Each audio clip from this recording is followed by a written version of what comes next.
Dito kami sa Ampalaya. Ito kasi may tanim na sili.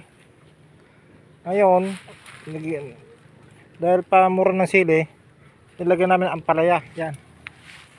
Ampalaya. Ito ngayon ang ginagawa, tinatanggal yung mga sanga sa baba. Ano, pakita mo nga, ano yung tanggal mo? Ayan. Lahat ng sanga sa baba tinatanggal. Pupruningan. Ayan. Para sa taas siya bubunga. Hindi sa baba. Ayan ginagawa ng ampalaya. Ampalaya lahat yun. Ayan. Ito yung mistisa ito. Ayan. Gandang ganda ng kanyang bulas. Ayan po. Ito kasi sili. Sili siya. Ngayon, tinabihan na namin ng ampalaya para kasi pag humina ang sili, ampalaya ang kasunod. Ayan o. Tinatanggal yung mga sanga. Sanga lang ba tinatanggal mo o puno? Sanga lang? Sanga. Pasanga daw. Tanggal mo yung puno, wala na. Ayan o. Ang daming nakuha. Marami nakuha yun po. O yun. Bibinta namin sa palengke. Mamaya. Ngayong araw.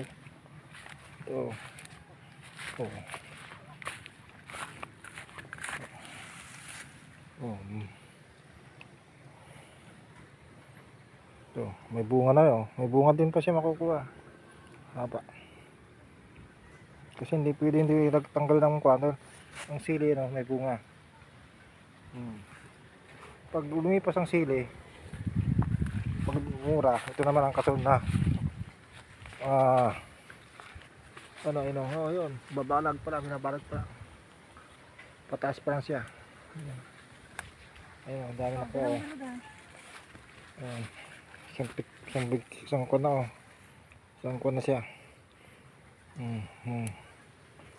Sarap.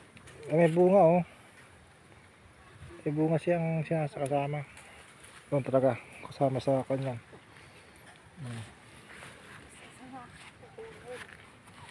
Gandang dahon malaki. Magsisiti na nga, hindi pa tapos yung balag pusti na, kaya lang yung balag hindi pa tapos. Itong sili nalaking bunga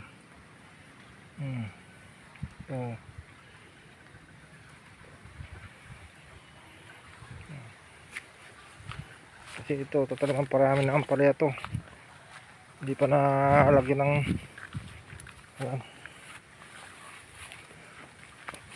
yan. Ito pa, ito talagang pala ampalaya to.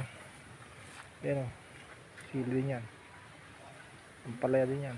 Ito naman tulad nito sili sa gitna, sili pero may bunga na